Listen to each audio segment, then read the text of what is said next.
So I don't have to go on at great length about that. You can see what a mess it is.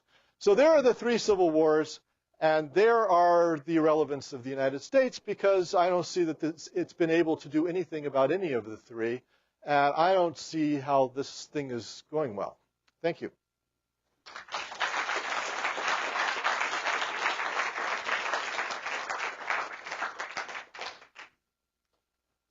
Well, we'll take questions. Yes? Thank you so much for the lecture, but unfortunately I have missed most of it.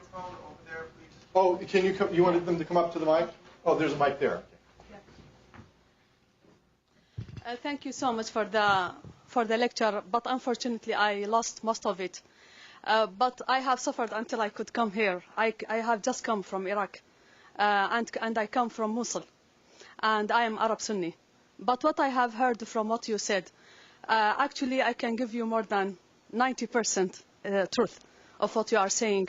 And the situation of Mosul, especially my town or my city, it is a city actually. I was actually terrified when I came here, and I met actually in a special, I met Joe Biden. Yeah. I actually asked about him, and I reached him, and I told him, please, do not support the idea of the partition of Iraq. He told me why. I told him, you should not give Mosul to the Kurds, because we are in Mosul, Arab Sunni, 85%. How can you give our land to the Kurdish area? The Kurdish in Mosul are not more than 5%. And we are in Mosul, for instance, we are mixed. My brother-in-law is Kurdish, and we are Arab Sunni. And they never want to go to the Kurdish area. They never want to be an independent state. How can they create Mosul as a Kurdish area and join Mosul to be part of the Kurdistan, which Masoud and Jalal wants to be independent? And believe me, I am a teacher and I am a professor at the University of Mosul, and I was teaching till I came at the Kurdistan universities, and my students got their PhD and MA certificates, and they became professors. So I am very well aware of what's going on also in Kurdistan. I swear, and I do not want to swear, that the Kurdish people do not want their leaders, just like us when we did not want Saddam Hussein. Saddam Hussein was bad and was dictator. But believe me, now we are saying God bless him in his grave. Why? Because when I was a student at Baghdad University, I was a PhD student from 1919 to 2003. Even my PhD, I got my PhD under the fire of the American and the Iraqi army after the fall of Baghdad in 2003 in June. But at that time, I used to travel with my brother at 2 o'clock in the night. And now in Mosul, till I came at 4 o'clock afternoon, we cannot get out of the house. Believe me, our life is hellish. You cannot imagine. People there cannot laugh. People there cannot eat. People there cannot sleep. And not only that, but the Iraqi army, the Iraqi army, you have no idea what Bremer did to Iraq when he became the ruler. Firstly, he humiliated the Iraqi army, which was fighting for the safety of Iraq. It was not fighting for Saddam. It was fighting for the safety of Iraq. And now, even when I am a thinker in Iraq, I was saying that, or I was grudging that Saddam made us enter a war, which is a war of attrition with Iran. But now we started to understand that Iran was real enemy for us. And Saddam was right when he was combating Iran. And we have understood what is Iran now. Iran now and America. And we cannot imagine that America is not fully aware of what Iran is doing in Iraq. Now, in my university, my dearest friend, who was the chair of the Department of Translation, she was assassinated only because she was the chair of the translation department, because her department gives translators to the occupation. Yeah. And not only that, but many scholars were assassinated. Why this? Because we know they were assassinated by Iran and by other troops or by other forces which are invisible. So even I told those whom I met ever since I came here, I told them, please give respect to the Iraqi army. Please give them salaries. Please give them money, because they are now starving to death. And all that they had at Saddam's time of money, of anything, now it has finished. And they have only one road to go to. That is to resistance. To resistance. Nothing. Iraq now is unlivable, believe me. And my family is there. And every day I am in contact with them. Until this moment, people are being slain. Scholars are being slain. And not only that, but we have started to realize that the Kurdish forces stand behind some of the assassinations of the scholars, of the leaders. I can tell you that most of the pilots who fought in the Iraq war, or who used to go to bomb Iran, now are assassinated by Iran. No one pilot now is left. Even the officers, the big officers of the Iraqi army. So this is the situation in Iraq. America should listen to us. America should, if I am always asked what we should do. We are now in the quagmire. That is true. Iraq has become a quagmire. And there is no way out of it. I advise America to get out of Iraq. This moment, not later. And thank you so much.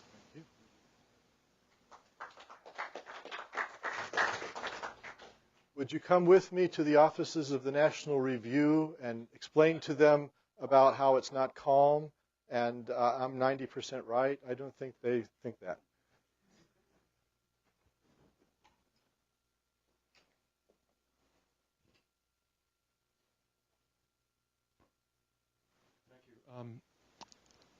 One might have a suspicion that and I'm not saying this is necessarily the case, but the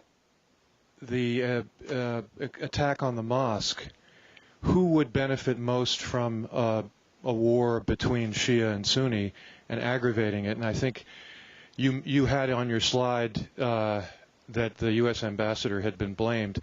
I wonder if you could elaborate on what you meant by that, and to what extent, if any, you think there is any plausible case to be made for some of this violence being instigated by, and I confess it's even occurred to me that Israeli intelligence may have an interest in stirring it up. The United States may or may not. Who knows? And I don't mean to suggest, well, that people themselves aren't plenty ready to engage in it. But I'd also like you to say, so given this, the overview that you've laid out, and I'm sure there are CIA briefings like this all the time, ongoing, what do you think the United States policy currently is, and where do you think it's heading, given that I think they probably have some understanding, even if they're not willing to admit it publicly, of the dire nature of the situation?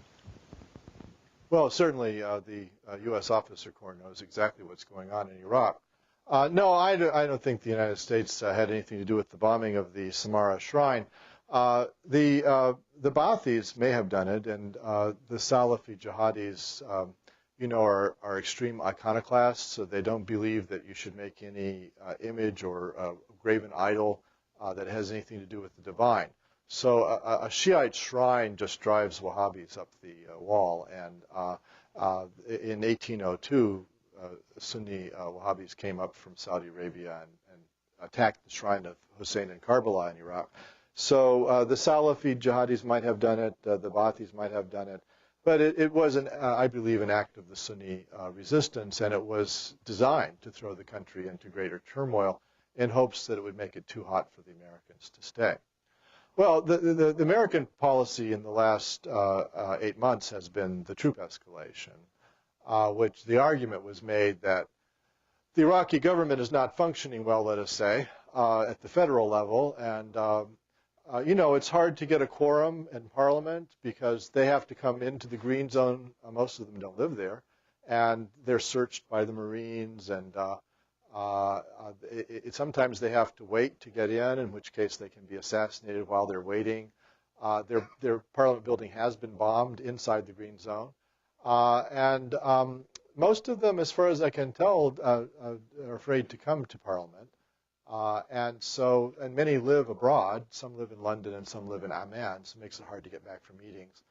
And then within the ones who do show up are fighting with each other all the time. There's a Sunni fundamentalist bloc. There are several Shiite blocs, and the Kurds, and they don't agree on most things.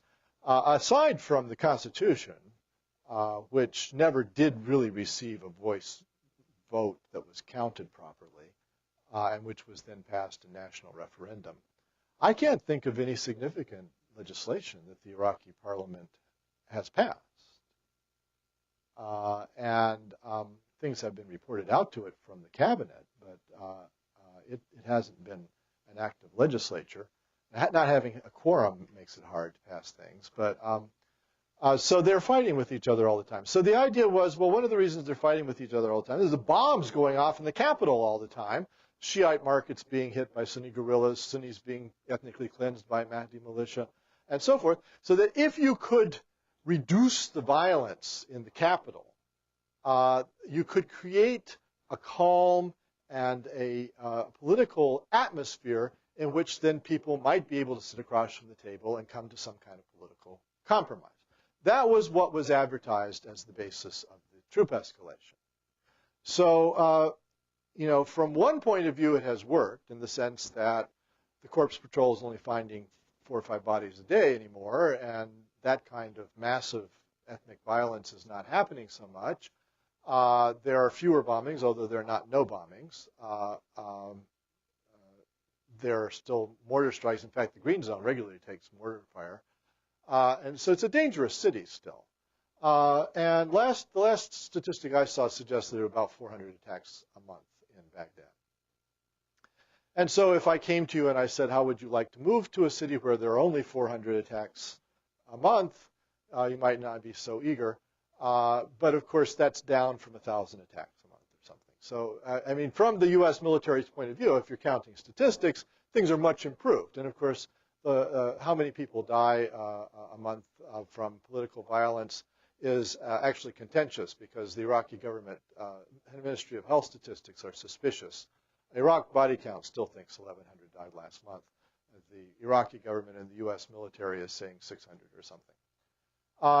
Well, that's good relative to what had been going on before, but it's not good in absolute terms. So, but the idea was that you get down the violence, and then people will make a political compromise.